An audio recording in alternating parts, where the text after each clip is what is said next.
c'est un roc, c'est un pic, c'est un cap, que dis-je, c'est un cap, c'est une péninsule. Avec Cyrano de Bergerac, œuvre et personnage mythique, Edmond Rostand écrivait l'une des plus belles histoires d'amour et de sacrifice. Au Rosé Concert Hall, c'est un Cyrano de troupe qui a été présenté par la compagnie du Grenier de Babouchka. Cette pièce, elle parle quand même à beaucoup de gens, même, sans avoir vécu vraiment. Il y a un côté épique, une dimension épique qui est magistrale, mais je crois que toutes les sensations, les émotions, l'histoire d'amour, les contrariés, je crois que c'est quelque chose qu'on a tous vécu de toute façon. Donc ça nous parle, ça parle au public, mais ça parle aussi au premier intéressé, c'est-à-dire le comédien qui joue le rôle. Moi, c'était un de mes rêves, justement, depuis que j'étais petite fille. Et c'est vrai que c'est une pièce qui est tellement belle. En fait, je vous avouerai que même à la lecture, quand j'apprenais mon texte toute seule, parce que avant de commencer à répéter, il faut qu'on fasse un travail en amont, parce qu'il y a beaucoup de vers à apprendre. Et c'est tellement beau que même en faisant cet apprentissage, juste de la mémoire, je me mettais à pleurer toute seule dans mon lit.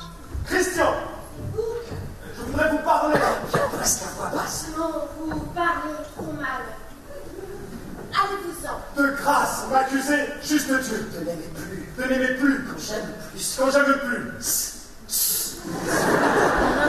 Sur scène, le metteur en scène Philippe Daguerre a rassemblé 11 artistes, des capes, des épées et de la musique. Chaque élément s'accordait à rendre toute la saveur de ce texte du répertoire français.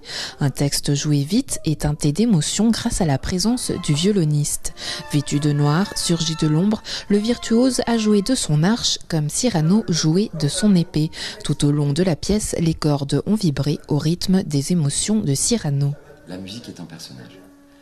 Et dans ce concept-là, il y a quelque chose d'assez magique dans le concept et dans cet accompagnement. Parce que c'est jamais illustratif, c'est jamais du surlignage. C'est vraiment c'est comme un dialogue intérieur qui circule, qui fait partir les mots. Et des mots, il y en a, puisque sur les quelques 2600 vers qui composent la pièce, plus de la moitié sont prononcés par Cyrano. Je suis vraiment tout le temps sur scène, en fait, quasiment du début à la fin, quoi. Et voilà, c'est du sport. Il faut se préparer physiquement, vraiment très très fort pour un rôle comme ça. Les répliques s'enchaînent globalement très vite. On n'a pas le temps de respirer. Il n'y a pas ce qu'on va dire j'entends ce que tu m'as dit, je réponds. Tout ça, Jean-Philippe, il n'aime pas le théâtre psychologique. Donc c'est vrai qu'il y a un certain rythme, qu'en fait ça avance jusqu'au bout.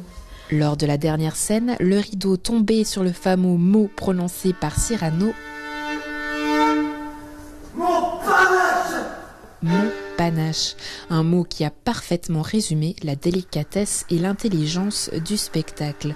Bref, un Cyrano qui méritait une péninsule de succès.